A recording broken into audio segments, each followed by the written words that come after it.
আজকের এই ভিডিওতে আমরা রায়া মার্টিন ফসফেটটার সপ্তম শ্রেণীর তৃতীয় বার্ষিকের মূল্যায়ন 2025 অর্থাৎ ফাইনাল এক্সামে যে 4 দাগের প্রশ্নপত্রটি রয়েছে অর্থাৎ কন্টাই মডার্ন ইনস্টিটিউশন এই বিদ্যালয়ের সমস্ত প্রশ্নের উত্তরগুলি সমাধান করব। প্রশ্নপত্র সমাধান করার আগে বলে দেই, আমার পরবর্তী ভিডিওগুলি বানাতে অনুপ্রাণিত করার জন্য চ্যানেলটিকে অবশ্যই সাবস্ক্রাইব করে নেবে এবং এই ভিডিওটি যদি তোমাদের ভালো লেগে থাকে তাহলে ভিডিওটিকে লাইক, কমেন্ট ও শেয়ার করে দেবে।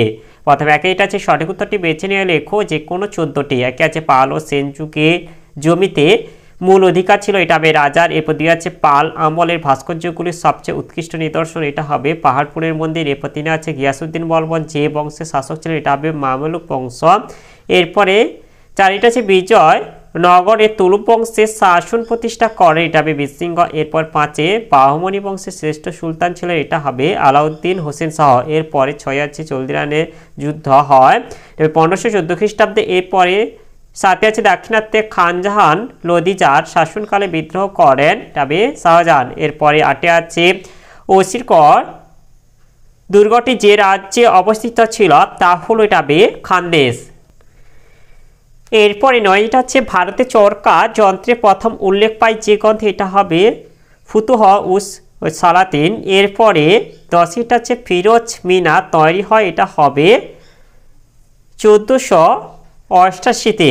এরপরে 11 শিল্পীরা ছবিতে প্রথম স্বাক্ষর করতে শুরু করেন যার শাসনকালে, এটা হবে জাহাঙ্গীর। এরপরে 12 শিবাজি বাগনক নামের অস্ত্র দিয়ে হত্যা করেছিলেন, এটা হবে আফজল খানকে। এরপর 13 আছে শিখদের সঙ্গে মুঘলদের সংঘাতের চরিত্র ছিল, এটা হবে রাজনৈতিক। এরপরে 14 ভারতীয় শাসন ব্যবস্থায় সরকারের কার্যকালের মেয়াদ, এটা হবে 5 বছর। এরপরে 15 সরকার শব্দটি এসেছে, এটা হবে ফার্সি শব্দ থেকে। এরপরে 16 পাল ও সেন যুগে বাংলার কেনাবেচার প্রধান মাধ্যম ছিল, এটা হবে কড়ি। এরপরে 2 দিকে আছে নির্দেশ অনুযায়ী উত্তর দাও। এতে আছে এক কথায় উত্তর দাও যে কোনো দুটি। একে আছে চক্রপাণি দত্ত কোন জেলার অধিবাসী ছিলেন, তবে বীরভূম জেলার অধিবাসী ছিলেন। এরপর 2 যেটা আছে আলিম কাদের বলা হয়, এর উত্তরটি হলো এই যে উলেমা, যেটা বলবো আরবি ভাষা আলেম শব্দের অর্থ হলো ইসলামী শাস্ত্রে পণ্ডিত বা জ্ঞানী।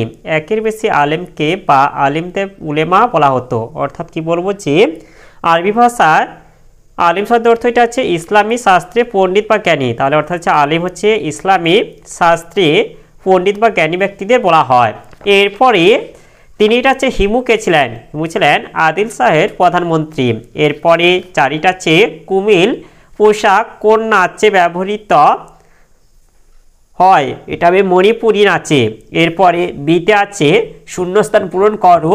একে আছে বিজয়নগরের রাজধানীর নাম, এটা হবে হাম্পি। এরপরে 2টা আছে এটা হবে 1568 খ্রিস্টাব্দে আকবর চিতোর জয় করেন। এরপরে 3টা আছে হস্তলিপি বিদ্যাকে ইংরেজিতে, এটা হবে ক্যালিগ্রাফি বলে। এরপর 4টা আছে পদ্মাবতী কাব্য রচনা করেন কবি, এটা হবে আলাওয়েল। এরপরে স্মৃতিটা আছে কস্তম্ভের সঙ্গে খস্তম্ভ মেলাও। কস্তম্ভে আছে একে বুলন্দ দরজা, এটা হবে আকবর। এরপর 2টা আছে পিয়াত্রাদুরা শিল্পরীতি, এটা হবে জাহাঙ্গীর। এরপর 3টা আছে খলজি বিপ্লব, এটা হবে জালালউদ্দিন ফিরোজ খলজি। এরপর 4টা আছে সবক হিন্দ, এটা হবে আমির খসরু। এরপরে দ্বিতীয়টা আছে সত্য অথবা মিথ্যা নির্ণয় করো। একইটা আছে শিবাজি 3 বার বন্দরনগরী সুরাট আক্রমণ করে লুটপাট করেন, এটা মিথ্যা হবে। এরপর 2টা আছে গভর্নমেন্ট শব্দের অর্থ হলো এটা সরকার, এটা মিথ্যা হবে। এরপর 3টা আছে বিক্রমশীল ছিল বজ্রযান বৌদ্ধ মত চর্চার একটি বড় কেন্দ্র, এটা সত্য হবে। এরপর 4টা আছে খলজি বংশ প্রতিষ্ঠা করেন আলাউদ্দিন খলজি, এটা সত্য হবে।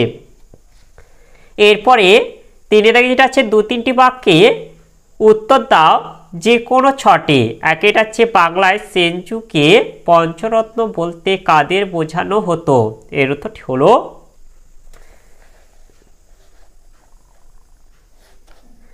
বাংলার সেন বংশের রাজা লক্ষণ সেনের রাজসভায় 5 জন বিখ্যাত কবি ছিলেন, এদের একসঙ্গে পঞ্চরত্ন বলা হতো। 5 জন বিখ্যাত কবি বা পঞ্চরত্ন হলেন জয়দেব, ধৈ, গোবর্ধন, উমাপতিধর ও শরণ। এরপরে দুইটা হচ্ছে বন্দেগান ই চিহলকারী কে প্রবর্তন ও কে উচ্ছেদ করেন? এর উত্তরটি হলো এই যে সুলতান ইলতুৎমিশের আমলে এই সংগঠন গড়ে উঠেছিল। 40 চক্রের অন্যতম প্রধান সদস্য গিয়াসউদ্দিন বলবন সুলতান পদ লাভ করার পর 40 চক্র ধ্বংস করেছিলেন। এরপরে তিনি এটা হচ্ছে বাদশাহ বা পাতশাহ বলতে কি বোঝো? এর উত্তরটি হলো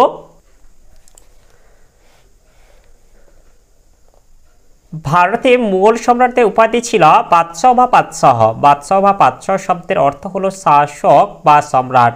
মূল শব্দ বাদশাহ, পাতশাহ, পাতশাহী শব্দগুলি হলো ফার্সি শব্দ। অর্থ ফার্সি পাত শব্দের অর্থ প্রভু এবং শাহ শব্দের অর্থ শাসক বা রাজা। এখানে পাত ও শাহ শব্দ দুটি পাশাপাশি একসাথে ব্যবহার করা হয়েছে খুব শক্তিশালী শাসক বোঝানোর জন্য। 1507 খ্রিস্টাব্দে বাবর কাবুলে থাকার সময় পাতশাহ উপাধি নিয়েছিলেন।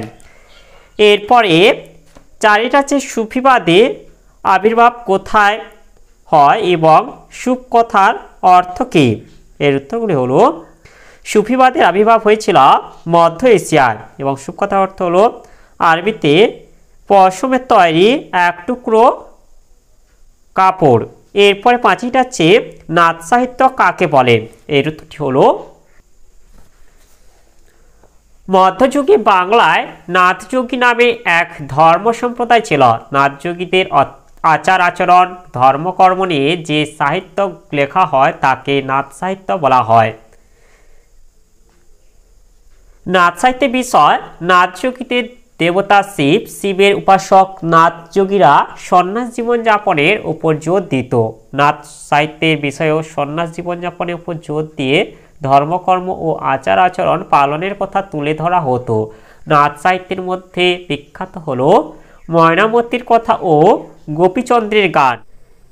এরপরে ছয়টা হচ্ছে বার্ষিক চক্র কি এবং এটি কৃষক সমাজে জনপ্রিয় হয়নি কেন?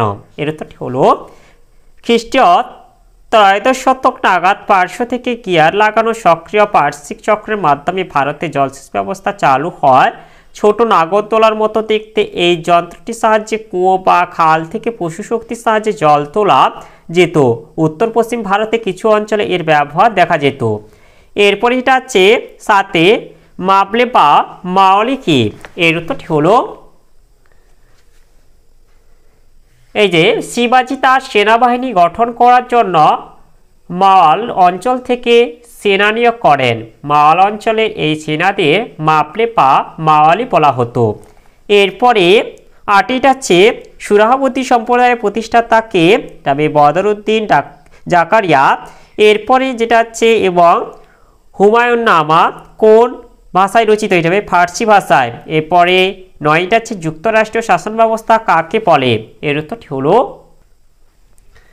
এই যে আমরা এখানে বলবো যে দেশের শাসন ব্যবস্থায় কেন্দ্রীয় ও রাজ্য সরকার এই দুই রকমের সরকার ক্ষমতায় স্বীকার করা হয় তাকে যুক্তরাষ্ট্রীয় সরকার ব্যবস্থা বলা হয়। ভারতে যুক্তরাষ্ট্রীয় সরকার ব্যবস্থা চালু আছে কারণ ভারতে কেন্দ্রীয় সরকার ও রাজ্য সরকার এই দুই ধরনের সরকারই এই শাসন ব্যবস্থায় আছে।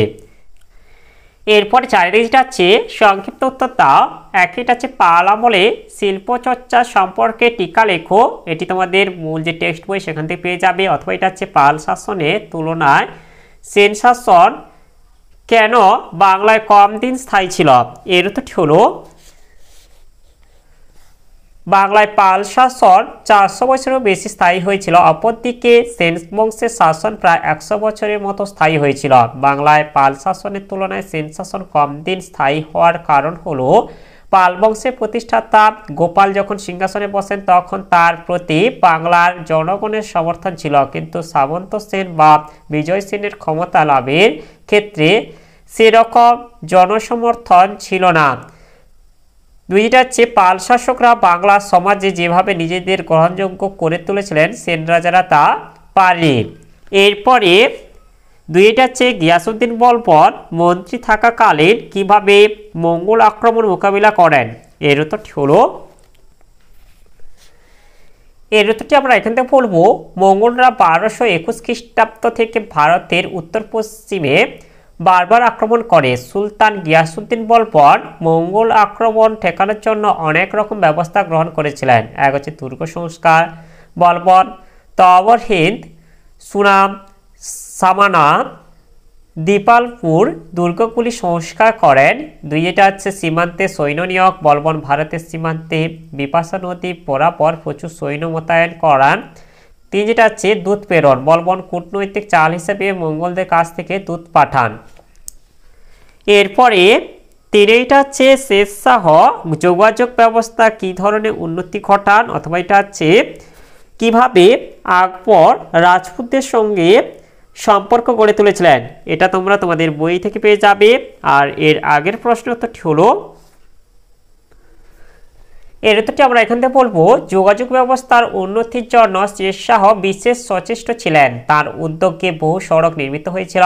সড়ক-ই আজম শের শাহ বাংলার সোনারগাঁ থেকে উত্তর পশ্চিম সীমান্তে পেশোয়া পর্যন্ত বিস্তৃত একটি রাস্তা সংস্কার করেন। এই রাস্তাটির নাম ছিল সড়ক-ই আজম, যা প্রায় 1400 মাইল লম্বা। এরপর যেটা আছে অন্যান্য, তিনি আগ্রা থেকে যোধপুর এবং চিত্তোর পর্যন্ত অপর একটি সড়ক নির্মাণ করেন। লাহোর থেকে মুলতান পর্যন্ত এবং আগ্রা থেকে বুরহানপুর পর্যন্ত আরও দুটি সড়ক তার উদ্যোগে তৈরি হয়। পথিক ও বণিকদের সুবিধার্থে সড়কগুলির ধারে ধারে অনেক সরাইখানা নির্মিত হয়েছিল।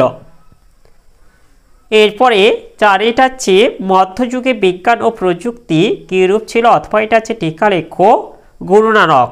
এর উত্তরগুলি হলো, এর উত্তরটি আমরা এখান থেকে যে মধ্যযুগে ভারতের চিকিৎসা বিজ্ঞান জ্যোতির্বিজ্ঞান সম্পর্কে সংক্ষিপ্ত ধারণা দাও, এইগুলো বলবো, দেখে নাও ভালো হবে। এখান থেকে তোমরা এতটা বলবে। এরপর যেটা আছে মধ্যযুগে সামরিক প্রযুক্তি কি পরিবর্তন ঘটেছিল, তোমরা এখান থেকে এই যে এতটা বলে দেবে।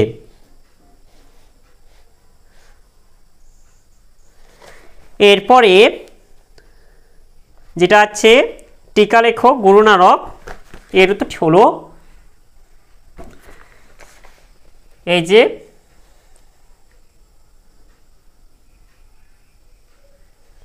তোমরা এইটা বলে দেবে যে গুরু নানক বিখ্যাত কেন ছিল, এই যে উত্তরটা তোমরা এটাই বলে দেবে। এরপরে পাঁচটা আছে টিকা লেখো ঔরঙ্গজেবের আমলে বংশধারী সংকট, এটা তোমরা তোমাদের টেক্সট বই থেকে পেয়ে যাবে। অথবা এটা হচ্ছে পৌরসভা কোথায় থাকে, পৌরসভার কাজ কি কি, এর উত্তরটি হলো, এই যে ছোট ছোট শহর বা নগরে পৌরসভা আছে, পৌরসভার কাজ, পৌরসভার কাজগুলি হলো, এক হচ্ছে পৌরসভার এলাকার মধ্যে বসবাসকারী জনগণের মধ্যে সেবামূলক কাজ করা, দুই জনগণের স্বাস্থ্য বিষয়ে দায়িত্ব পালন করা, তিন শহরে উন্নয়ন ও আইন শৃঙ্খলা দেখাশোনা করা, চার শহরে রাস্তাঘাট বানানো, শহরকে পরিষ্কার পরিচ্ছন্ন করা, শহরে প্রয়োজনীয় জল সরবরাহ করা প্রভৃতি। এরপরে পাঁচ থেকে যেটা আছে নিচের প্রশ্নগুলির ব্যাখ্যামূলক উত্তর দাও যে কোনো তিনটি। এটা হচ্ছে পাল ও সেন যুগে বাংলার অর্থনৈতিক অবস্থা কেমন ছিল, এর উত্তরটি হলো, এই যে এর উত্তরটি আমরা এখান থেকে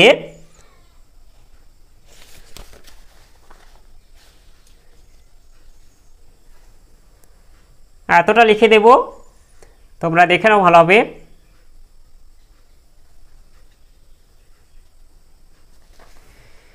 এরপরে দুইটা হচ্ছে মোহাম্মদ বিন তুগলকের বিভিন্ন পরিকল্পনাগুলি লেখো, এটাও তোমরা তোমাদের বইয়েতে পেয়ে যাবে, তাই এটা বলে দিচ্ছি না।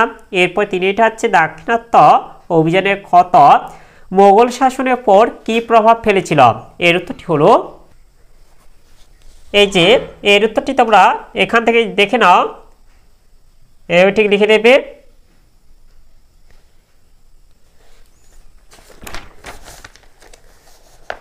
এই যে এতটা তোমরা লিখে দেবে, দেখে নাও ভালো হবে। এরপরে চারিটা হচ্ছে সুলতানি ও মোগল যুগে সাধারণ মানুষের জীবনযাত্রা কেমন ছিল, এর উত্তরটি হলো, এর উত্তরটি আমরা এখান থেকে বলে দেব। এই যে দেখে নাও তোমরা, এই যে মধ্যযুগে ভারতে সাধারণ মানুষের জীবনযাত্রা কেমন ছিল, তোমরা এটাই বলে দেবে। এটা ভালোভাবে দেখে নাও। এরপরে 5টা হচ্ছে আকবর থেকে ঔরঙ্গজেব পর্যন্ত মোগল স্থাপত্য শিল্পের পরিচয় দাও। এর উত্তরটি হলো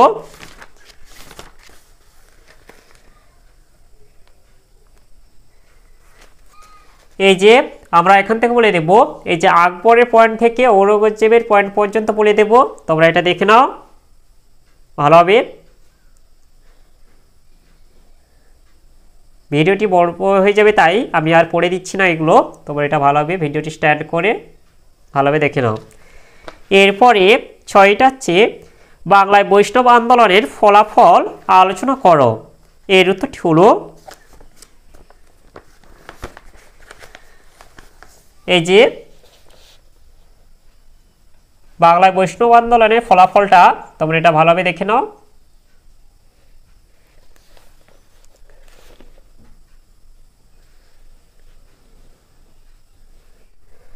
তাহলে আজকের ভিডিওতে আমরা সপ্তম শ্রেণীর ইতিহাস বিষয়ে যে 4 নম্বর প্রশ্নপত্রটি ছিল তা আজ সমাধান করলাম।